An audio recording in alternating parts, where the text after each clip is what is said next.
Welcome to Unshakable with Human Design, the show dedicated to helping entrepreneurs use human design to shift from hustle to flow without sacrificing results. Come here to become an unshakable human and build an unshakable business according to your human design. I'm your host, Nicole. Hello and welcome to Unshakable with Human Design, everybody. I'm your host, Nicole, and today we are talking about, this is a question that I saw come up on my YouTube. And it's a question that's come up a lot, but this recently came up on YouTube and I was like, this would be a great episode for the show, great conversation to have there, because I think that a lot of people, including myself, have dealt with this. And there's, like all things in human design, we have some good information out there and we have some not great information out there. And then the other thing that I want to say is that I think a lot of people look for black and white answers from human design. Okay, so I have this, it means this, right? And that's just not where we usually get the best results. Human design, astrology, all of these type of modalities, they live in the gray. And therefore, those of us who maybe in a black and white world have not found ourselves there. So stop looking for the black and white. Look in the gray. We're all living in the gray. Black and white eventually blows up in your face. Because if you're all one thing and you're counting on one thing, the minute that that one thing is not there anymore, everything falls apart. But if you live in that gray, if you can find comfort, stability, and trust in the gray, then suddenly everything feels figure-outable. Everything feels manageable. Nothing feels all that scary. I call that I've got this energy. I've got this energy all the time. Why? Because the gray is my home. It is my land. I am so good in the gray. And then we can play with all the different tools that are out there when we can navigate this mysterious, interesting world. So the question that came up was someone was asking, what happens, is it bad, was really what they were asking. Is it bad if my conscious sun and my conscious earth are in an open center? Is it bad if my conscious sun and my conscious earth are in an open center? So let's just start right there. There is no bad or good. There is just, it is. And a lot of us, when we get our chart, will find ourselves trying to, we're wishing it were something else. We are using it as validation for why our life was so hard, and or trying to find answers in it that will help our life become easier. And the first thing we have to do is just say, well, this is what is. Isn't that interesting? Because everything is meant for you. For some reason, your soul chose for you to have this aspect, right? I'm digging into astrology now further. And, looking at a birth chart in astrology, looking at a natal chart in astrology is different than looking at a human design chart. So I'm taking some courses in that just to sort of get deep in my understanding and my knowledge around that, because I feel like it will help me in all that I do. And there's some triggering stuff in there. It's like, that I have a lot of enemy planets that are sitting right next to each other. And so just recognizing that those are the things that are, not wishing they were something else, not getting mad at it, not wondering, how do I fix it? We don't need to be fixed. But my conscious sun and my conscious earth are both in undefined centers. They're in the same undefined center, which adds oomph to the challenge that I have there, right?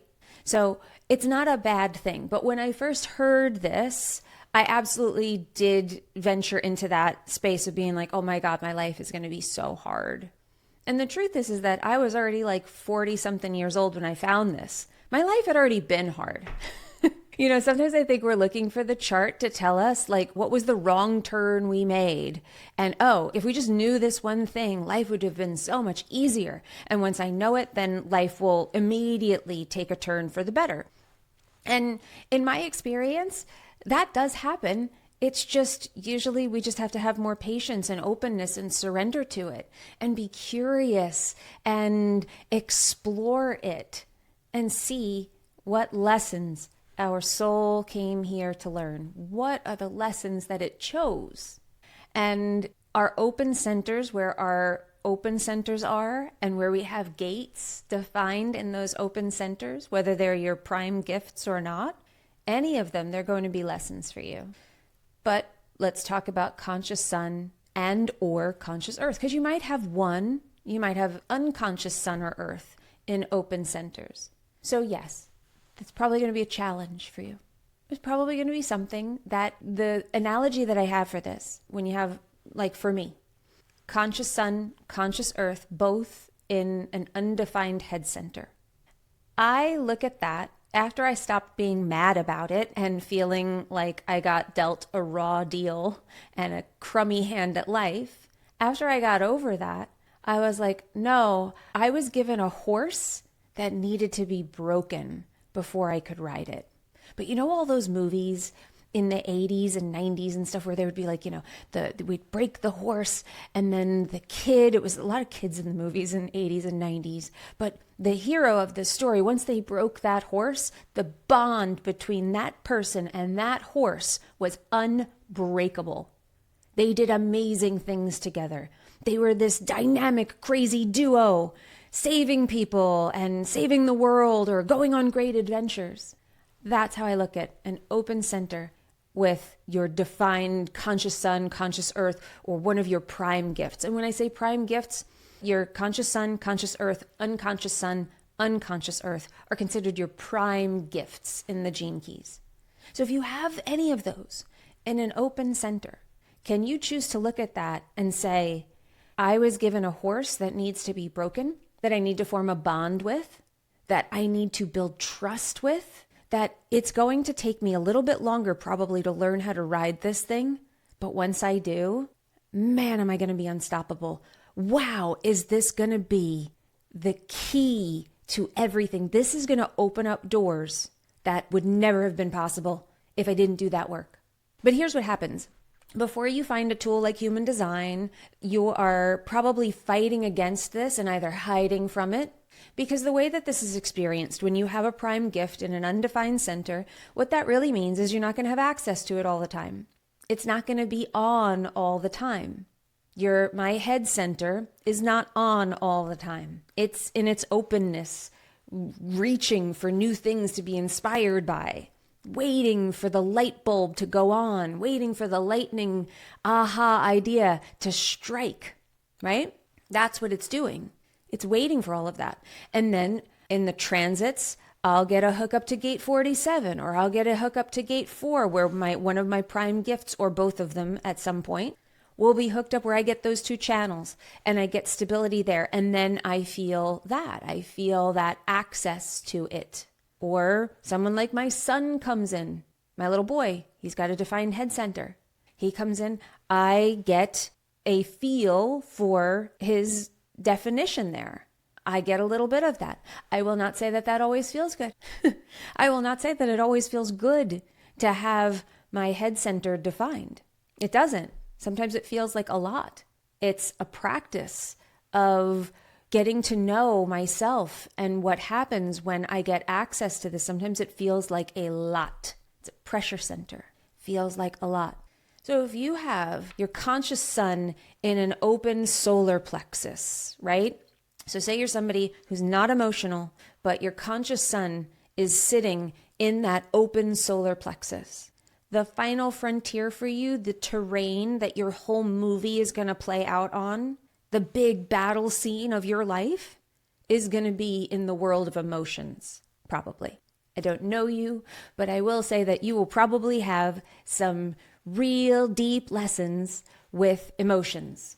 And then you look at what that gate is. Is it gate 36 in an open emotional center? Is it gate 22? Is it gate 6? I don't know. Is it gate 30, where you're always feeling like you're being smacked in the face by fate?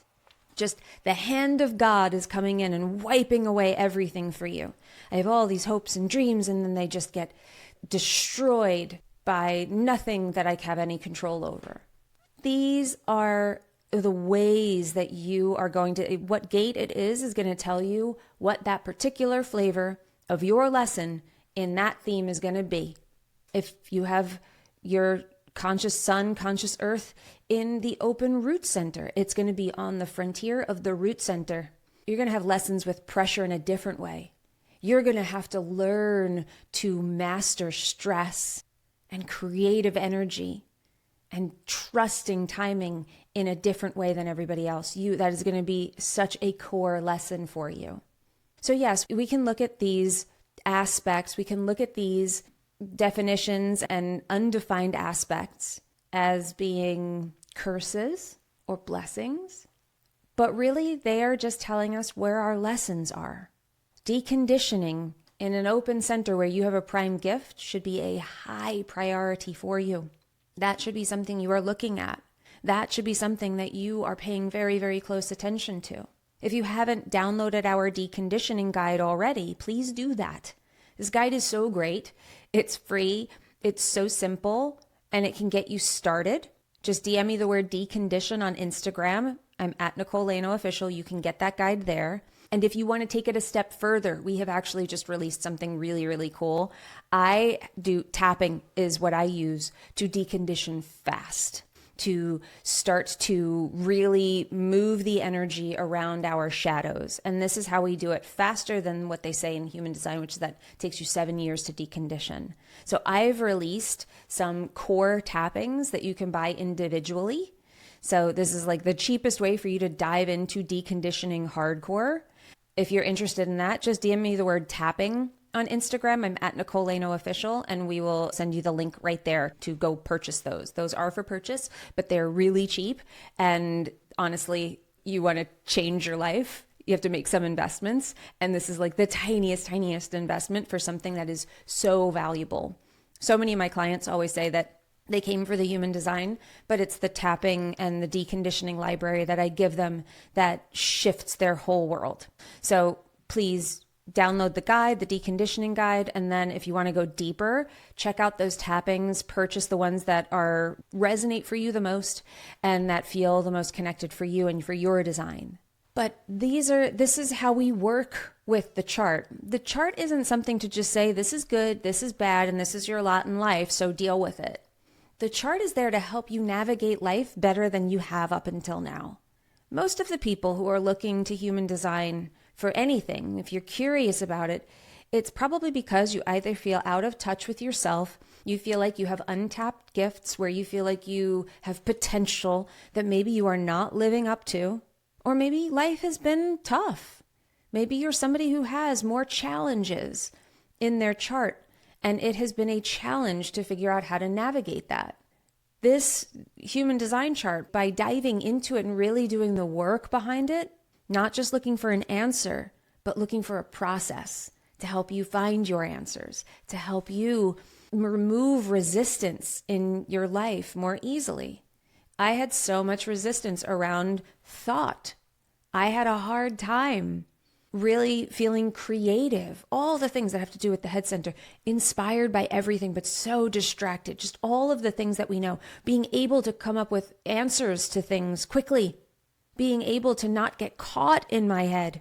All of that, those were lessons I had to learn, that if I had found human design sooner, like if I had found human design in my 20s and learned to master this aspect of my life, I can only imagine what I would have been able to do and achieve by the time I was this age. But for some reason, I was meant to find it now. I was meant to find it when I found it.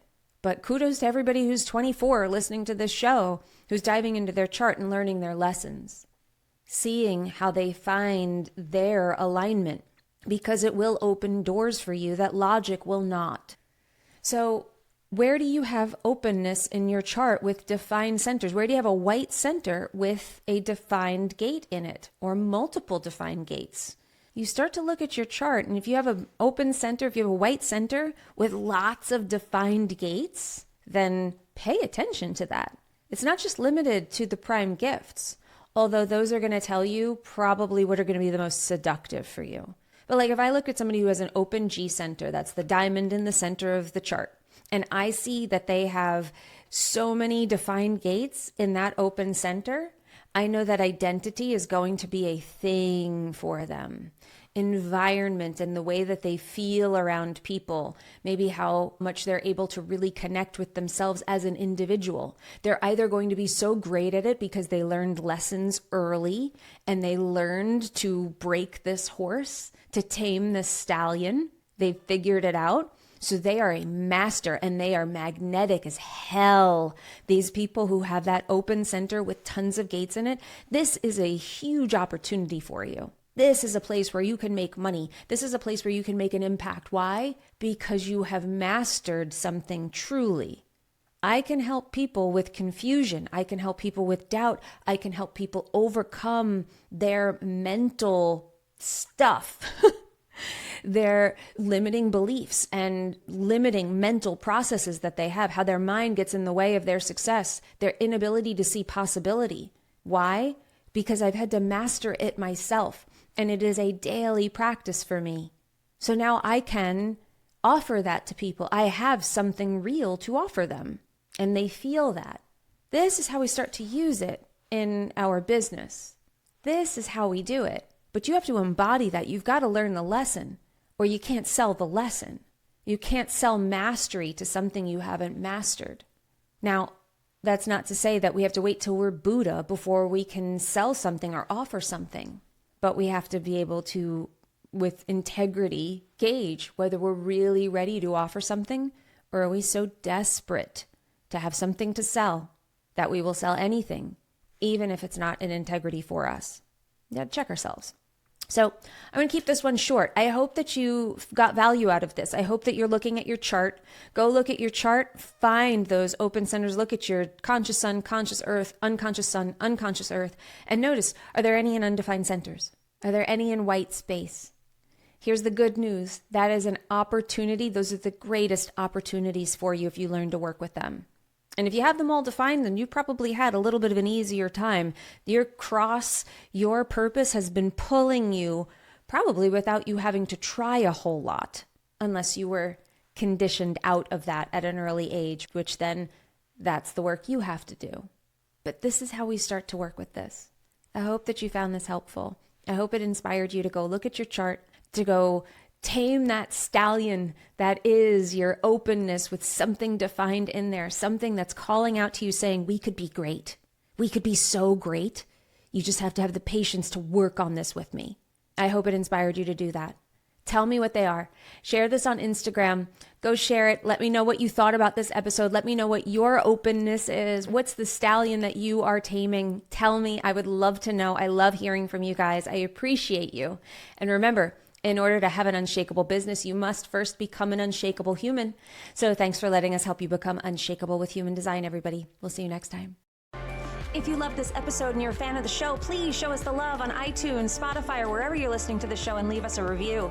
And if you'd like to connect with other entrepreneurs on their human design journey, join our free Facebook community, Human Design for Entrepreneurs. Go to nicolelano.me/podcast links to join the group, book a human design reading with me, or access our free human design resources. We'll see you there.